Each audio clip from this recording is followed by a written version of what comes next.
Welcome to Keep It Classy Tech. In this video, I'm going to unbox, set up, and go through some stuff you should check out on the LG G2. This particular one is the 83-inch model. So starting off with the unboxing, the box is very large, about almost as large as my couch. And then here's Mrs. Classy and myself showing just how wide this box is. Now the big 5 on the box is for the 5-year panel parts warranty.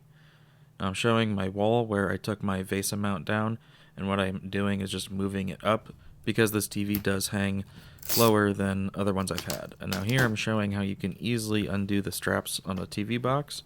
You just turn them around, peel down, and then pull. This is the included flush mount that comes with it. I'm not using that. And then on the other side is the bag with the remote, paperwork, and the IR blasters. Now the box opens like a clamshell, and then here's all the foam padding around it. And once you move that, the TV is wrapped in plastic, and you can see that nice silver frame around it, and that's how thick the TV is. So if you're going to use a bi-sliding kit, I recommend 3 sides, top, left, and right, which is what I did, along that silver frame. Now the only real issue is lifting it because there's no safe spot to grab it, so you just got to be really careful not to put too much pressure on the glass of the display. Now here's peeling off the plastic after it's been hung up. And you can see LG still does the firework screensaver. Now I ordered mine from Robert of Value Electronics, link in the description, and if you order from him it comes very quickly, and they offer QC, quality control, and calibration as a service as well. The initial setup is the same that it was last year for LG. So if you want to have all the services working, you just agree to everything and move on. If you want to sit there and read them, then you can pick which ones you want to accept.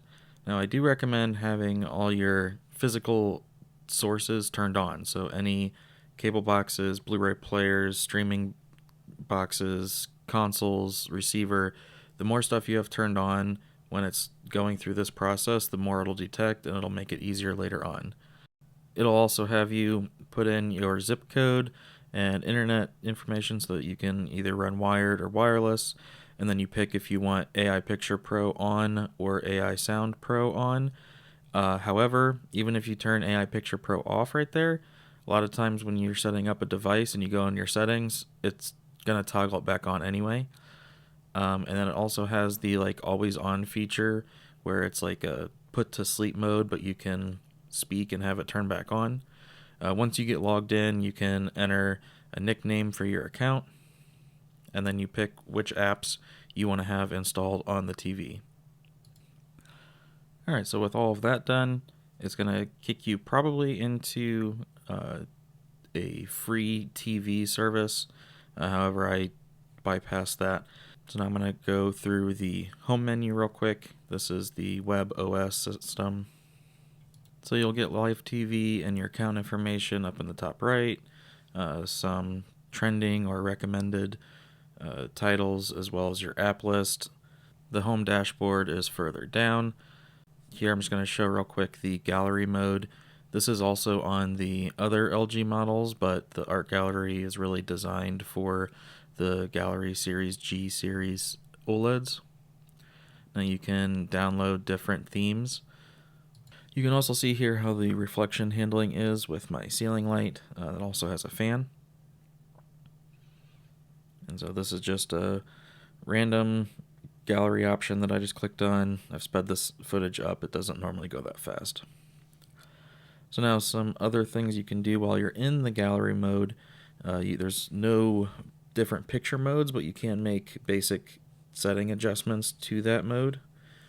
However, there's some other settings that you always want to check. First, go into the OLED care, and then go to energy saving and turn off energy saving, and then go to OLED panel care, and then I turn all of that off, but that's up to you. And here you can see different settings that you can adjust in this gallery mode.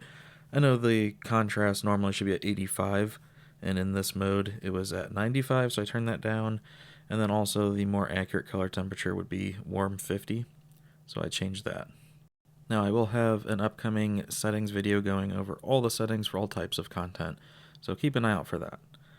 Now if you hit the home button and you go to the home dashboard, this is what it looks like. It gives you a little preview of your current input and then also what's connected to your other inputs. However, there's a bug where it will name currently HDMI 2, which is the eARC port where I have my receiver connected. It's calling DVD player, and it's calling each source going through the receiver DVD player. The last year model TVs had that bug as well.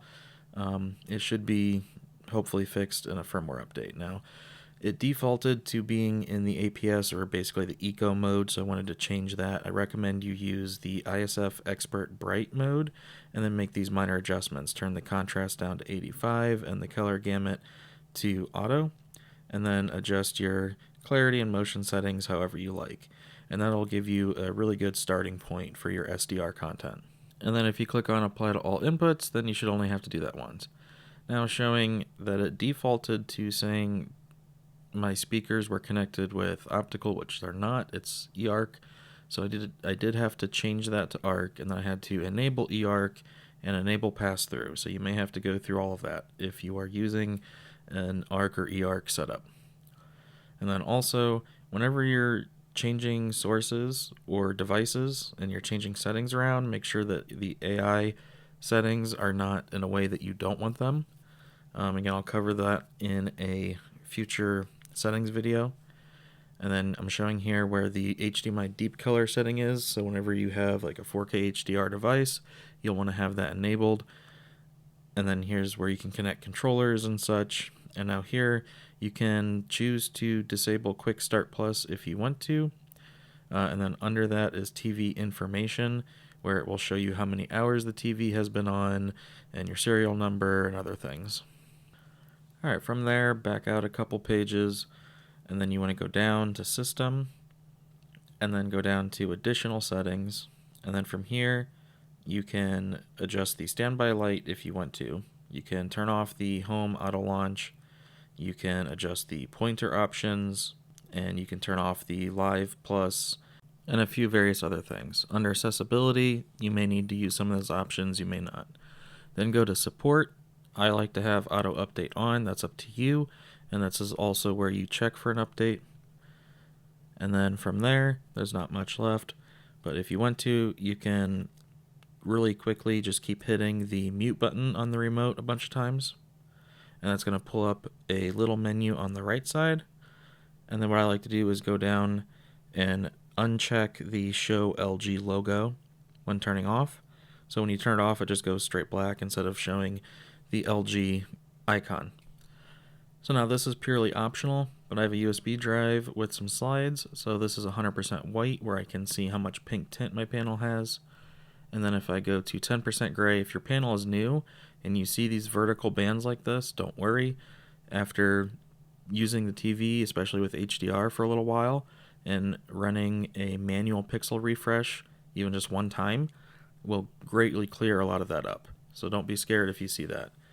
Now also, brand new out of the box, 5% gray and darker probably is not going to be very visible. There is a lot of crushing near black, but as it gets some hours on it and it ages, those will brighten up. So now here, just running through some color slides, looking for dead pixels or any other dirty screen issues or anomalies, just in case it would need to be exchanged. And ignore the pulsating of the camera, that's just because of the quick exposure changes there. Alright, so now if you have a service menu remote, you can go into the service menu and then go down to number 12 where it says OLED. And there are three things here. The first one, you can look at the module info 2 to get an idea of the panel type of your particular TV. And then also TPC enable and GSR enable. The top and bottom options are on by default. I turn those off so that there's no dimming of the display, especially when playing games or watching very dark content that has like long scenes of dark content. Otherwise it can dim down and be distracting and annoying. I like to disable that. Alright, that's going to be the end of the setup. So if you like this video, I'd appreciate if you could hit like, leave a comment, subscribe, and then also if you're interested in settings, again, look for my next video in the next few days with a full rundown of all the settings for all types of content. And here I'm just showing real quick how you can see how dark that floor is. You should be able to see detail normally. Because the panel is so new, there is some extra crushing, which will brighten up over time. Alright, and again, thank you all for watching. I hope this video helps you out, and I'll catch you in the next one. Thanks, have a good one.